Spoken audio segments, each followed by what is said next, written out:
अध्यक्ष महोदय, निवेदन के बाद नियम 47 अन्वये सुधारित राष्ट्रीय निवृत्ती वेतन योजनेबाबत मला निवेदन करण्याची संधी दिल्याबद्दल धन्यवाद. अध्यक्ष महोदय, हजारो शासकीय कर्मचारी अधिकाऱ्यांच्या जिव्हाळ्याच्या विषयावर निवृत्ती वेतन या विषयावर या ठिकाणी आपण सरकारने निर्णय घेतलाय. शासनाने 1 नोव्हेंबर 2005 रोजी व त्यानंतर नियुक्त होणाऱ्या कर्मचाऱ्यांना नवीन परिभाषित अंशदान निवृत्ती वेतन योजना लागू केली. तसेच केंद्र शासनाप्रमाणे दिनांक 1 एप्रिल 2015 पासून राज्य शासकीय कर्मचाऱ्यांना राष्ट्रीय निवृत्ती वेतन प्रणाली लागू करण्यात आली आहे. या आर्थिक वर्षात राज्यामध्ये राज्य सरकारी कर्मचारी तसेच राज्य स्वायत्त संस्थेतील कर्मचारी यांची संख्या 13,15,50,000. यामध्ये राष्ट्रीय निवृत्ती वेतन प्रणाली लागू असणारे कर्मचारी 8,27,000 इतके आहेत. त्यावर शासनामार्फत जुन्या निवृत्ती वेतन योजनेवर 52,600 ते डिटेलमध्ये 89 कोटी इतका खर्च करण्यात आला. त्याबरोबर राष्ट्रीय निवृत्ती वेतन प्रणाली अंतर्गत शासनाचा हिस्सा 7,686 कोटी रुपये इतका आहे. याशिवाय एकूण वेतनावरील खर्च 1,27,544 कोटी इतका आहे आणि वयोमानानुसार निवृत्ती स्वीकारावी लागते. त्यामुळे निवृत्ती वेतन हाच अनेकांसाठी जगण्याचा आधार ठरतो. म्हणूनच सुरुवातीपासूनच आम्ही या विषयावर सरकार पूर्णपणे संवेदनशील होतं आणि म्हणून आजही आम्ही संवेदनशील आहोत. शब्द दिला तो शब्द आम्ही पाळतो असा इतिहास आपल्या सरकारचा आहे. निवृत्तीनंतर शासकीय कर्मचाऱ्यांना सुरक्षित व सन्मानपूर्वक आयुष्य जगता यावं हे आम्ही त्या बैठकीमध्ये तत्व मान्य केलं होतं आणि या विषयावर आम्ही राज्य सरकारी कर्मचारी अधिकाऱ्यांच्या विविध संघटनांशी वारंवार संवाद संपर्क ठेवला. बैठका झाल्या, त्याच्यावर त्या वेळेस त्यांना वेळ दिला. बैठकामधून सकारात्मक चर्चाही झाली. या विषयावर 13 मार्च 2023 बैठक होती.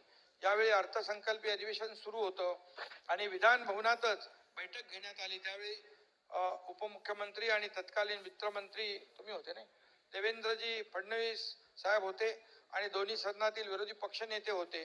त्यांच्यासह अखिल भारतीय राज्य सहकारी महासंघाचे चतुर्थ श्रेणी कर्मचारी महासंघ, शिक्षक भरती, जिल्हा परिषद कर्मचारी महासंघ, जिल्हा परिषद युनियन, विद्यापीठ शिक्षकेतर कर्मचारी संघटना, माध्यमिक विद्यालय शिक्षकेतर कर्मचारी संघटना, जुनी पेन्शन संघटना, महाविद्यालयीन प्राध्यापक संघटना, प्राथमिक शिक्षक संघटना यांचे सर्व प्रतिनिधी उपस्थित होते.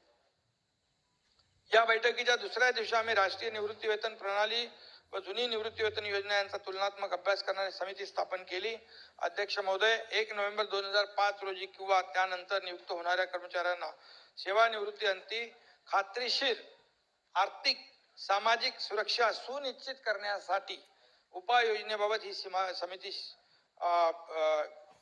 तयार केली. या समितीमध्ये भारतीय प्रशासकीय सेवेतील सेवानिवृत्त अधिकारी सुबोध कुमार, KP बक्षी, सुधीर कुमार श्रीवास्तव तसेच लेखा व कोषागारी विभागाचे संचालक यांचा समावेश होता.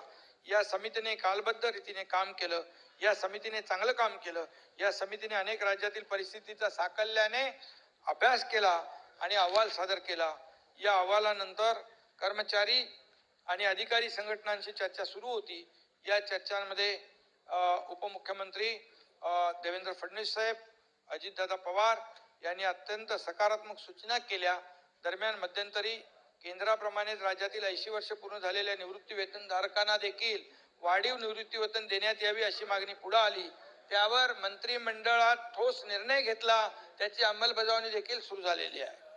2005 मध्ये भरतीची जाहिरात निघाली, पण भरती प्रक्रिया पूर्ण झाली नसल्याने कालांतराने सेवेत दाखल झालेल्यांचा मुद्दा चर्चेत होता. या मुद्द्यावर देखील आपण अशा लोकांना जुनी निवृत्ती वेतन योजना लागू करण्यास सकारात्मक निर्णय घेतला. याचाही फायदा 26,000हून अधिक कर्मचारी अधिकाऱ्यांना होणार आहे. सुधारित राष्ट्रीय निवृत्ती वेतनाच्या या समितीच्या अहवालावर माझ्या अध्यक्षतेखाली अनेक बैठका झाल्या. मंत्रिमंडळातील सहकारी, आमचे दोन्ही उपमुख्यमंत्री या सर्वांनी आणि तज्ज्ञांशी चर्चा झाली. पेन्शनसाठी प्रयत्न करणाऱ्या जुनी पेन्शन संघटना अशा विविध संघटनांशी चर्चा झाली. त्याच वेळी आपण त्याप्रमाणे आता या समितीच्या अहवालावर आम्ही सकारात्मक असा निर्णय घेऊन आलो आहोत. अध्यक्ष महोदय, शासनाने दिलेल्या आश्वासनानुसार राष्ट्रीय निवृत्ती वेतन योजना सुधारित करण्यासाठी नेमलेल्या समितीने सादर केलेल्या अहवालातील शिफारशींवर अपर मुख्य सचिव वित्त व अपर मुख्य सचिव सेवा यांनी संघटनेसोबत चर्चा करून सुधारित राष्ट्रीय निवृत्ती वेतन योजनेची तत्व निश्चित केली आहेत. त्यास अधिकारी कर्मचारी संघटनेने सहमती दर्शवलेली आहे. समितीचे निष्कर्ष व शिफारशी विचारात घेऊन राष्ट्रीय निवृत्ती वेतन प्रणालीतील बाजारामधील चढ उतार यामध्ये निर्माण होणारी गुंतवणूक विषयी जोखीम राज्य शासनाने स्वीकारावी. म्हणजे समजा नुकसान झालं, चढ उतार मार्केट लिंक असल्यामुळे ते नुकसान जे आहे जोखीम राज्य सरकारने स्वीकारावी. हे शिफारशीतील तत्व मान्य करून राष्ट्रीय निवृत्ती वेतन प्रणालीतील नियत वयोमानानुसार निवृत्त होणारे कर्मचारी यांनी जर प्रस्तावित सुधारित राष्ट्रीय निवृत्ती वेतन योजनेचा विकल्प दिल्यास त्यांना त्यांच्या शेवटच्या वेतनाच्या 50% इतके निवृत्ती वेतन योजनेचा निवृत्ती वेतन व त्यावरील महागाई वाढ तसेच निवृत्ती वेतनाच्या 60% इतके कुटुंब निवृत्ती वेतन व त्यावरील महागाई वाढ मिळेल. या बाबतीमध्ये राज्य शासनातर्फे यथोचित कार्यवाही करण्यात येईल. हा निर्णय आपण घेतलेला आहे. आम्ही दिलेला शब्द होता, तो शब्द आम्ही पाळलेला आहे. कर्मचारी अधिकाऱ्यांच्या संघटनेने देखील सरकारवर विश्वास ठेवला आणि हे सर्व मान्य केलं आणि त्यावेळेस देखील जे काही आंदोलन होतं तेही स्थगित केलं आणि हे सगळं जे आहे त्या कर्मचारी संघटना ज्या आहेत त्यांनी मान्य केलं. त्यांचं मनापासून मी अभिनंदन करतो. हा निर्णय लाखो कर्मचारी अधिकाऱ्यांच्या उज्ज्वल भविष्याच्या दृष्टीने महत्वाचा आहे. यासाठी त्यांच्या कुटुंबियांच्या दृष्टीनेही हितकारक ठरेल असा मला विश्वास आहे आणि म्हणून या कामामध्ये ज्यांनी सहकार्य केलं त्या सगळ्यांचं मनापासून अभिनंदन या ठिकाणी करतो आणि सर्व कर्मचारी संघटना अधिकारी संघटना यांना देखील शुभेच्छा देतो. धन्यवाद.